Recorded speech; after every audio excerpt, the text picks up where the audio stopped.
Do I have to hold this up? Oh, yeah, so you can put it into Oh. Thanks. My props. So I begin in the name of Allah, God, the most merciful, the most compassionate. Bismillahirrahmanirrahim.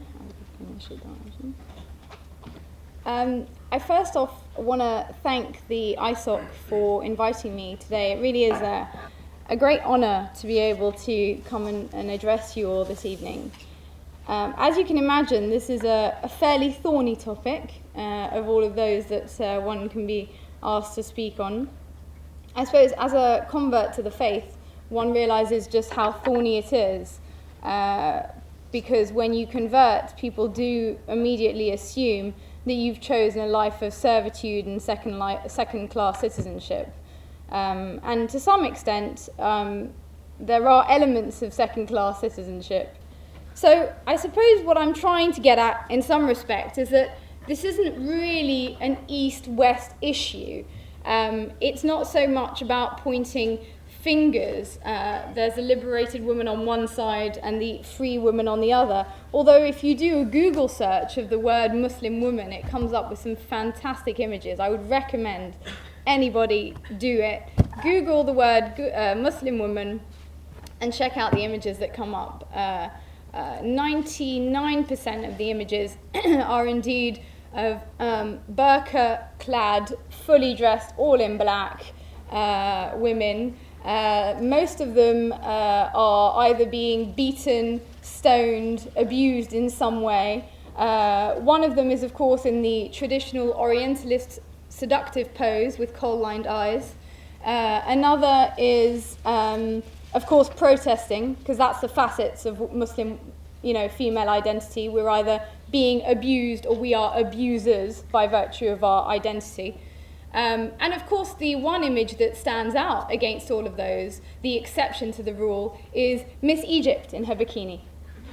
Yeah. So those are the choices in many ways that one has when we're discussing this topic, and it often does get caught in these dichotomies. One often feels that one has to defend either that women in Islam are liberated, as some would love to say, or that they are deeply oppressed. And I think, I could probably answer the question now and still continue talking, that the answer lies somewhere in the middle. That is to say that depending on where Muslim women find themselves in the world, they face different obstacles to their full emancipation. The question then poses itself of whether it is in fact Islam which poses the barriers to that full emancipation, that full flourishing, or if there are other things at play there. I always like to point out a little pet hate of mine in the title, Women in Islam, that I don't regularly hear talks entitled Men in Islam. Anyone heard of men? No, didn't think so. And so what that somewhat suggests to me is that Islam, the male paradigm, contains with it women in Islam. And I think that in itself is a disservice to the way that women are conceived of from the Islamic perspective. It's not women in Islam. We can talk about gender relations in Islam if you like. We can talk about the rights of men and women in Islam. But I think the idea of women in Islam, when we don't often hear the talk of men in Islam, somehow suggests that the dominant paradigm is male-dominated. And that is effectively true. I also like to point out, and of course this is me stealing from Sheikh Suhaib Webb, so if anyone's seen this, still laugh, please. Sheikh Suhaib Webb, when he gives this talk, loves to, throughout the question, so what is the role of a Muslim woman, into the audience? And inevitably a hand goes up, to be a mother. Yeah, right, okay. As if that were, what we women are walking rooms. That's what we were created for. We are effectively walking rooms. As if women were not created for exactly the same purpose that men are. That is, to worship God. That is why we were created, for exactly the same reason for men, to worship God. Now, how that might become manifest may differ. We do have biological differences, and therefore there may be differences in the manifestation of that. But ultimately, in essence, we were created for exactly the same purpose, and it's important to remember that. I mentioned a little bit about how Muslim women seem to be taken hostage between two somewhat extreme perceptions, one of which I mentioned is the, I suppose, ethnocentric and, dare I say it, Islamophobic approach, which assumes that female emancipation can't possibly occur within an Islamic paradigm, or perhaps even a religious paradigm. I think that there'd be debate on that one.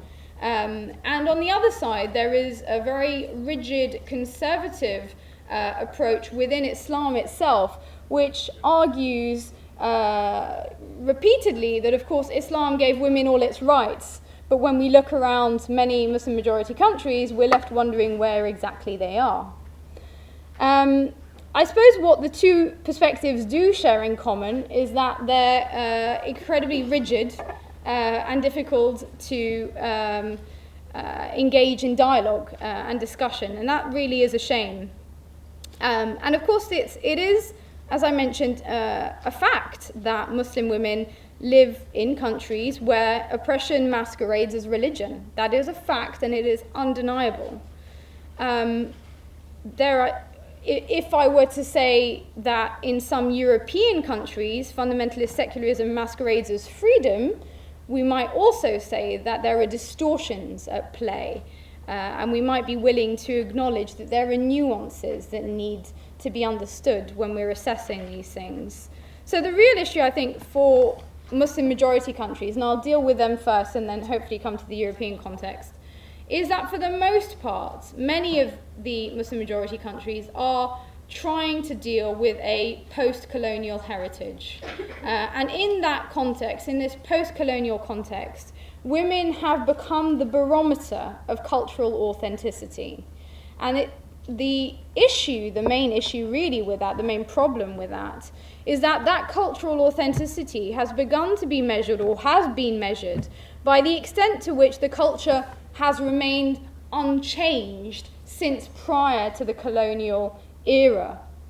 So in many ways, when we look at the issue of women's rights or women in Muslim majority countries, we can't really distinguish that from the broader social and political developments which have occurred in those countries and which necessarily have an impact on people's ability to theorize about all concepts, and specifically the concept of women's rights, because of the influence that colonialism has had on people's mindsets. One of the, I think, very interesting things about any culture, any outlook which is under attack or is feeling under attack, is that it is unable to evolve. Anyone or anything which is under attack recoils into a posture of protectiveness and preservation, in which the objective is to ensure that one is protected from outside influence. And when one is in that particular state of self-protection, there is very little evolution. That is to say that despite the fact throughout Islamic history, there have been processes of what we might call tajdeed wa islah, the process of renewal and reform of Islam, which is that we've seen throughout Islamic societies periods of decline in which the teachings of Islam have been viewed as distancing themselves from the fundamentals of the faith. And during those periods, there have been movements from within society calling for a return to those original values in order to ensure that Islam is properly understood, properly implemented, and properly in sync with the values, the times, the culture. Now, of course, the problem that when you are trying to reassess the fundamentals is that in order to be open to all possible options in terms of one's theorizing, one needs to not be on the defensive. Because when you're on the defensive, you often end up defining yourself in a negative. And I think this is something that we do often see in Muslim majority countries, which is that if the colonialists said that, we are this. Even if, in fact, if we took a step back, the values that are being propounded are exactly the same, but by virtue of the fact that it was said by a colonizer, it's very difficult, and we can understand why, for former colonies to integrate those ideas or to adopt them.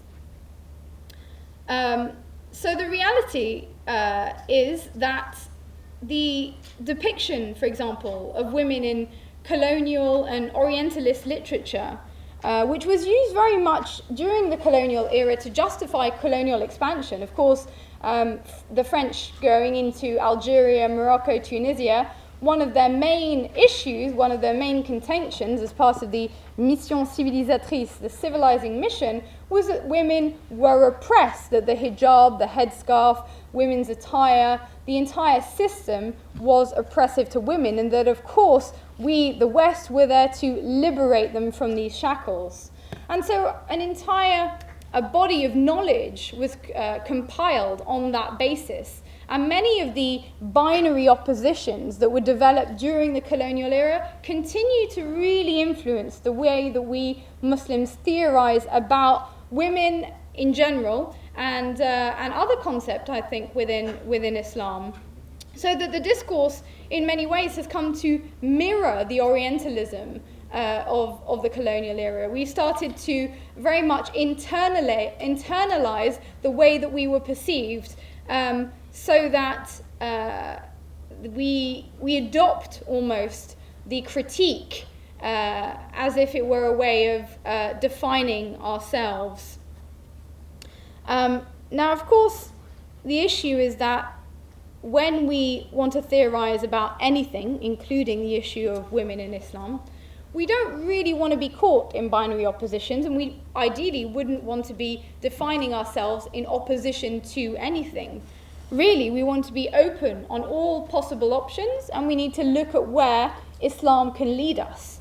That is, I suppose, the critical mode of inquiry that one would hope to see. So despite the fact that Islam gave women the right to vote, to inherit, to education, to divorce in the 7th century, there are still many countries where cultural attitudes are hostile to these very basic rights that were given, centuries ago. And of course, the issue then for onlookers is, why is it that this prejudice is seemingly disguised under the cloak of religion? And how can it somehow be justified under that name?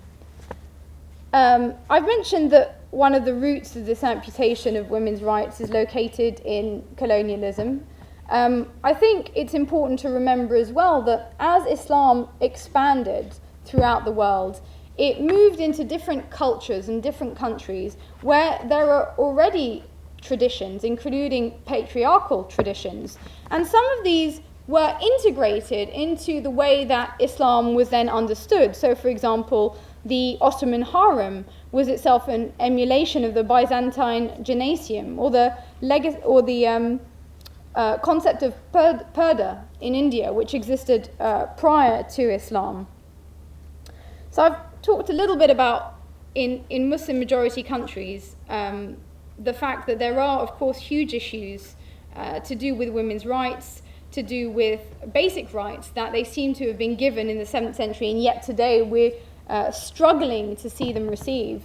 The most basic of those rights might well be the right to education. If you look at the Arab Development Report, for example, despite huge leaps, one has to say, in terms of female education in the Arab world, the illiteracy rates amongst women continue to be shocking, particularly amongst rural communities. And this is all the more shocking when we realize that the very first word to be revealed in the Quran was Iqra, read. The very first word. And it's a commandment upon all of us within Islam to acquire an education.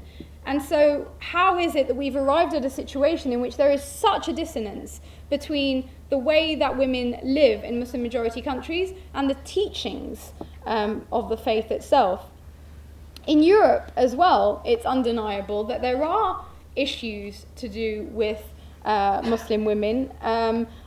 Many of them are well publicized, and I don't need to go into them that much, but the usual of honor killings, forced marriages, domestic violence.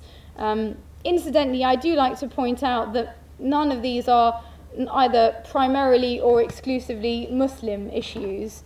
I remember a high-profile politician who I shan't name, who was interviewed by a friend of ours, a Conservative politician a few years ago, and who came along and he was being interviewed, and he decided to come in all guns a-blazing about honour killings. What is your community doing about honour killings? You know, such as the case of Parvinder Singh. Well, in case you hadn't realised, Parvinder Singh is not a Muslim name. But, you know, so the point is that a lot of these issues are not specifically Muslim issues, and that isn't to say that Muslims don't have these issues like a lot of other people do as well. It's clear from statistics from women's associations, for example, that 1 in 4 women in the UK suffer from domestic violence. So I think issue of male domination, male oppression is something that we all struggle with, that we should all be involved in seeking to eliminate. The reality is that as somebody who's worked in the community for a little while, I am always shocked at the stories that I hear about Muslim women. And sometimes I'm even shocked by the questions I get asked. Am I allowed to visit my mother? Am I allowed to work? It's upsetting to me that some of the very basic things that Muslim women enjoyed, certainly in the very earliest periods of history, seem to be now in question. And it's also a really sad state of affairs, I think, that we rarely see female Muslim speakers. We rarely see Muslim women coming to the fore. And this is a critique I launch at my fellow sisters, you know, that we need to be more invested. We need to make sure we don't rely so much on other people to glean our knowledge. We should ourselves be on the front line of the acquisition of knowledge, and we should certainly be injecting a good dose of female interpretive, a good dose of female interpretation into the study of Islam, because of course it is sorely lacking. So what I'd like to do this evening, with that large introduction into how I was going to broach the topic, is to look at 2 things really. The first is some passages of the Quran to talk about the fundamental equality of men and women. And the other thing is to look at some examples throughout Muslim history, which I think reflect the fact that there is such a schism, such a huge and gaping hole where Muslim women's presence should be in our literature, in our contribution, in our interpretations, in our scholarship in general. So I will start off by doing the first, which was looking into the Quran. And I suppose what I'm hoping is that what I will argue is not that the Quran can support an egalitarian reading, because that would suggest that it was purely a matter of interpretation, but rather that the Quran actually advocates gender equality, with respect at the same time for differences between men and women, which may require differential treatment in some cases to fully support the different needs of the different sexes. It's interesting that, again, we've come back to definitions, but you know, even the concept of equality is one that's hugely disputed. Is equality the one-sex model or the two-sex model? Is it, you know, equality giving people exactly the same rights, or is it giving people different rights which are respectful of their individual needs? Aristotle said justice consists not only in treating like cases alike, but also in treating different cases differently. And I would argue that there are needs that are specific for women, and that and specific for men, therefore, and that therefore full equality comes from recognizing those and supporting them in the way that women find most fulfilling. So we'll start with some look at the Quran. In verse 9/11, the Quran tells us, the believers, male and female, are the allies of one another. The concept of allies is itself suggesting equality. It's suggesting an equal pairing. In addition to this, there are actually specific verses which then do talk about partnership and being a pair. And of course, if I can find them in my notes, I will be able to refer to them. For example, in one of the verses, in verse 971, God tells us, and the believers, men and women, are protectors of one another.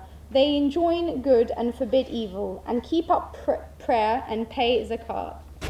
So I think in the way that we've seen those two descriptions, there's both the idea of a pairing, allies for one another, and protective friends. It's not the idea that men are the sole protectors. Of course, there is that dimension, we'll talk about it, but we are protecting friends of one another. We are supposed to be caring for one another, supporting one another.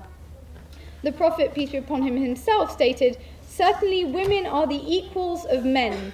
Whoever honours them is honourable, and whoever disdains them is worthy of disdain. So I think, the life of the Prophet, peace be upon him, himself is very much a manifestation of the way that he himself would have hoped that women would be treated. He was a man who was very much dedicated to his family, to his wives, to his daughters, to the well-being of the community, very attentive to the needs of the women in the community if they had any questions, any queries. He was, of course, known as being somebody who was very fair, and I think this is something that comes about in a lot of his treatment. He was known as being very fair, al-Amin, before he was even given the prophetic mission. And we find really a high regard and respect, what I'd call perhaps even chivalry, in his attitude and behaviour towards women. Of course, we know that the Prophet, peace be upon him, was even known as Abu Zahra. He was known as father of Zahra, his daughter, Fatima Zahra. And that his attitude towards his daughter was something which deeply shocked the Arabs of the time. They were not used to marks of deference, of respect towards women. Certainly he used to stand up when Fatima used to enter the room, and they used to be, shocked. Why would you get up? It's just a woman. But of course he'd point out that, yes, indeed, it's a woman, and we should stand up and show the same markers. He would, obviously, there are sayings about him being affectionate to her in public, and this again being something that was very shocking. And we also have many sayings that talk about the fact that he really valued female qualities. He consulted his wives in his decisions. He often would go back to them to get their opinion, and I think that's something that we don't really hear very much about. There is a tendency in the scholarship to ignore the important role that women have played in developing Islam, and certainly the bias ends up with a focus on women's functionality, because when men theorize about women, they don't necessarily theorize about women from a female perspective, a holistic perspective, so that as women we may have a slightly different take. We may not necessarily conceive of ourselves solely as mothers, as wives, or as daughters, all of which are roles, but we may have a very specific take on what it is that we consider to be fulfilling. And that voice is somewhat lacking, as is, as I mentioned, the attention to that female presence in scholarship and female perspective throughout Islamic history. For example, it's interesting to note that whilst we know so much about the Sahaba, the male companions of the Prophet, so little is said of the female companions. It's interesting to note that whilst Muslims often quote the 10 companions predicted as having a place in heaven, the Mubashirin bil Jannah, we sadly forget the 20 women companions also predicted as having a place in heaven, the Mubasharat bil Jannah. So from their female political participation, which we then contrast with what happens today and women being marginalized from this, we see that the Prophet, peace be upon him, always included women in these political discussions. They were very much present. Women were invited to participate fully alongside men in decisions and discussions. And we know that some of the most widely regarded narrations of hadith came from women, and in fact I've gathered that women are overrepresented compared to men in the memorization, transmission and narration of the hadith, the sayings of the Prophet, peace be upon him. So it's important, I think, to really remember that this female voice wasn't always absent. We know, for example, that many famous scholars were themselves students of female teachers, including, of course, Imam Shafi'i. I was reading the other day that Imam Shafi'i, in fact, asked that when he died, his funeral procession would mark a pause outside the house of his former teacher, female teacher, to show how much he was indebted to her in his own knowledge. And of course, some people may know that the first university in the world, Al-Qarawiyyin University in Fez, was founded by a Muslim woman, Fatima al-Firhi.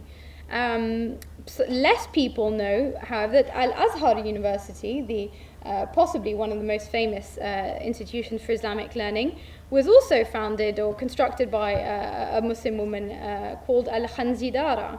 And of course, supreme irony, we find that a few centuries later, women are in fact barred from these centers of learning that they themselves helped to found. So these female voices, this female presence throughout Islamic, or certainly early Islamic history, is not absent so much as omitted. And there is therefore a real need for all of us really to extract those voices, return the balance which there was in these early sources to the contemporary era. And one of the ways that we could do that, in my view, is to look at, of course, the examples that we have of Muslim women throughout Muslim history. The example of the Prophet, peace be upon him's wife Aisha, for example, is a reminder of the role that women did play in all spheres of life. Aisha, the mother of the believers, as she's known, contributed like none other to the Islamic heritage, and her actions and life contrast so starkly with the meekness of many of the examples of women we see today. She defended, in the name of Islam, the right to education, social and political action. And I think in order for us to really return to the original position of ideal, we need to resurrect her model. We need to remember what it was exactly that what she taught. And remember that, you know, Islam is not a male religion, despite what some men may tell you. It doesn't favor men, and it contains with it all the tools and ethics necessary for our full emancipation. But of course, if we choose to avoid educating ourselves when those tools are available to us, we are complicit in maintaining the state in which we are currently in. Most people know that Aisha, for example, may Allah be pleased with her, was a very well-respected scholar who taught scores of men and whose knowledge of Islam, as I mentioned, was second to none. Whenever any of the companions had questions, they always consulted her. And the Prophet himself, peace be upon him, said that you can obtain half of your deen from Aisha. And until her death, she gave fatwas and advised on a wide breadth of topics. Again, she would speak on issues ranging from medicine through to poetry, history and law. According to Abu Abdullah al-Hafiqi, he says, and I quote, "She had the most transmissions and the most fiqh of those who gave fatwa. She was sought out by people from the furthest lands for the knowledge of the sunnah and what is obligatory. She was wonderful in tafsir and eloquent in expression." Now, that does not sound to me like a woman chained to the kitchen sink. I could be wrong. It's important, I think, to also remember that this was not exclusive to Aisha. There were many other female companions, including Sulaym, al-Darda, Fatima bin Qais al-Adawiyya, and others who taught and received knowledge from and to men. Yes, that's right, they taught men. One of my, again, pet hates is that I typically see female speakers being asked to speak only on the issue of women in Islam, as if by virtue of being a woman, we weren't capable of expressing anything of value on any other topic. And that in itself, I think, is indicative of some of the issues that we have in the community today with regards to notions of authority and knowledge. So women were present in public meetings, in consultations, and their opinions were sought just the same as that of men. Now go and tell your local mosque that. In one very famous hadith, a woman described as a rather tall woman with a somewhat broad nose, and I quote that so that we realise that her face was clearly visible, it being described, corrected the then Khalif Umar bin Khattab during a public address, and he recognised her point and publicly stated, "The woman is right and the man is wrong." And I always like to joke that if the power relations were somehow subverted tomorrow, if somehow instead of patriarchy we had matriarchy, that we could imagine women making an entire deen out of this hadith, so that any time a man asked for his right, we would say, the hadith says men are wrong, women are right. And we see it the other way around fairly regularly. Another female companion that I wanted to mention with a large amount of knowledge was Amra bint Abdurrahman, who was a close friend of Aisha, may Allah be pleased with her.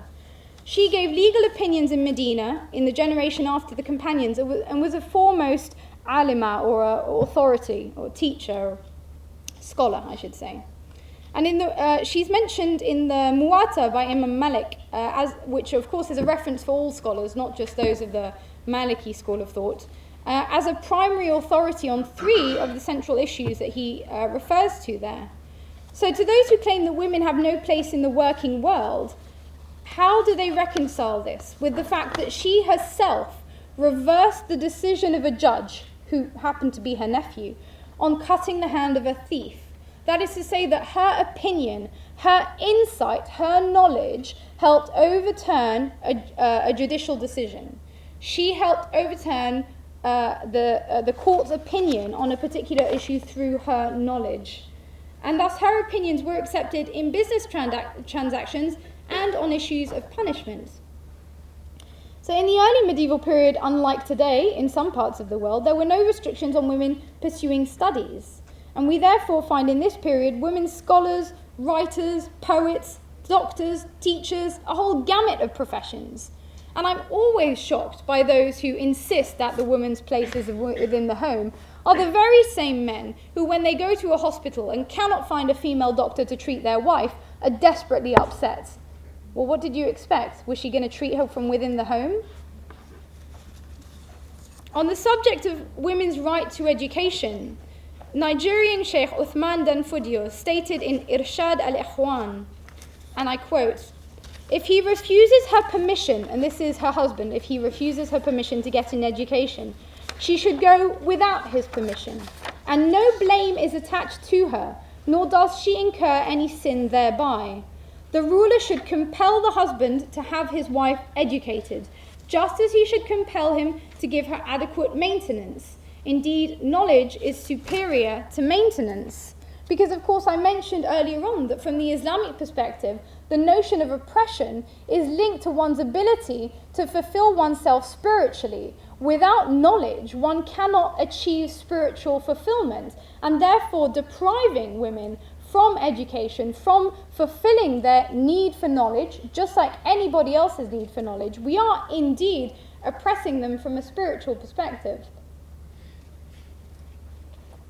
In the same book, the same scholar said, and I do like this quote, and I quote, "O Muslim women, do not listen to those who are themselves misguided and who misguide others, who seek to deceive you by asking you to obey your husbands without asking you first to obey Allah and His Messenger. They say that a woman's felicity lies in her obedience to her husband. They say so only to fulfill their own selfish ends and to fulfill their wishes through you.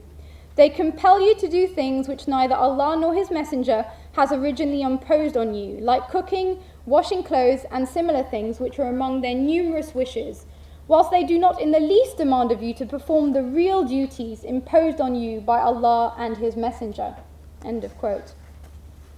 And that quote always reminds me of a story that a friend of mine who'd been in a lecture by the mashallah, amazing scholar Sheikh Akram Nadwi from Oxford. And he is from the Hanafi madhab.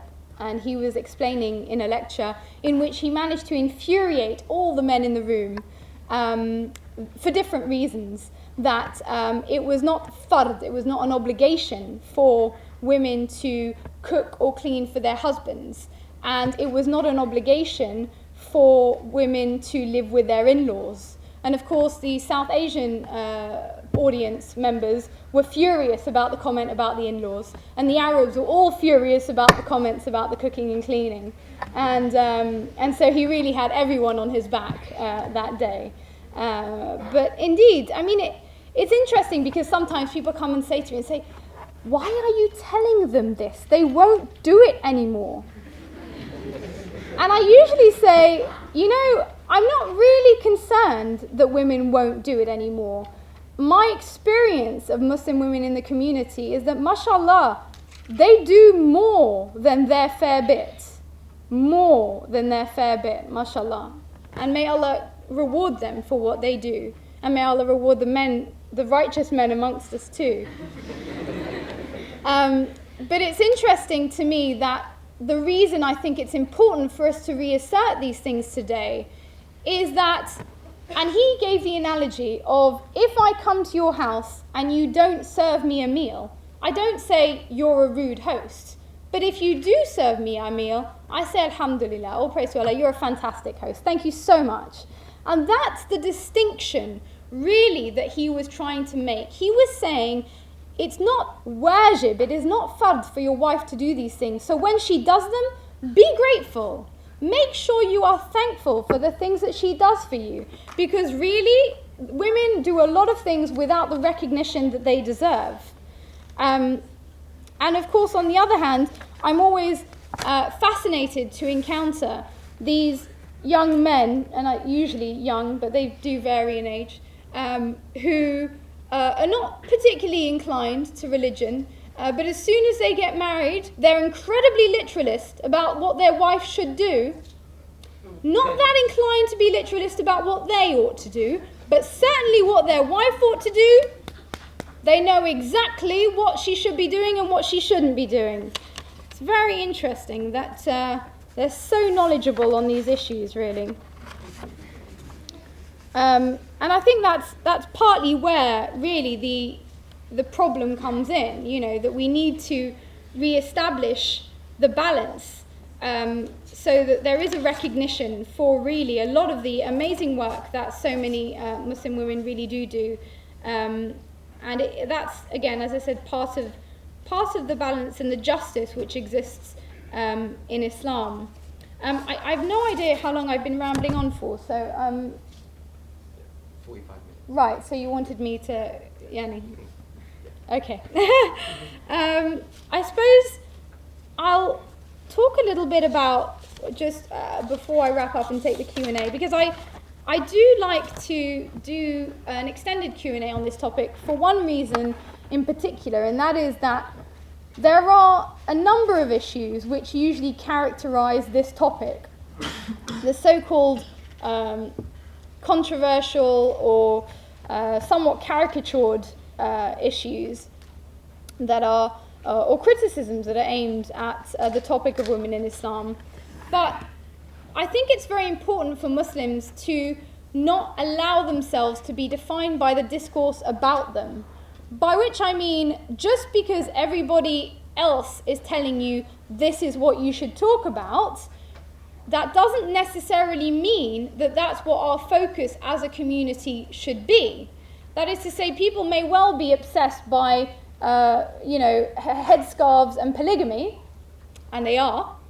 But as Muslims, we put ourselves in a very weak position when we define ourselves in opposition. That is to say, if you come forward and every time you interact with people, you begin by saying, oh, I'm not this, I'm not that. No, we don't do this. Rather than saying, actually, as Muslims, we believe in this. We are that, and we have something to contribute. We don't need to be on the defensive. Muslims have a lot to offer on the discourse on any issue, including female emancipation. And note, I didn't say Muslim female emancipation, female emancipation. And one of the reasons I said female rather than Muslim female is that we have in the different models of the wives of the Prophet, peace be upon him, different examples of what female emancipation can really look like.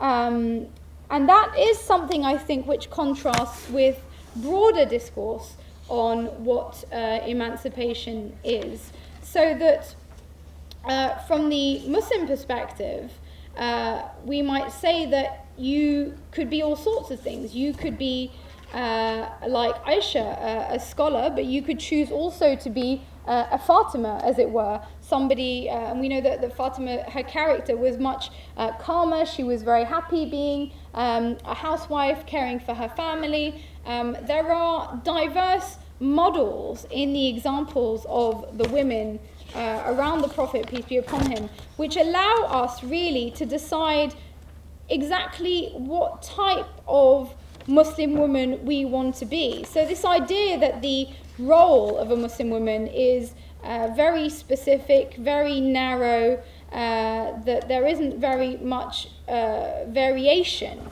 is actually not, or contrasts, I should say, with the reality of Muslim women around the Prophet, who did represent all sorts of different characteristics. Obviously, we had Khadija, the businesswoman. I mentioned Aisha, the scholar, who was, of course, very fiery and led an army.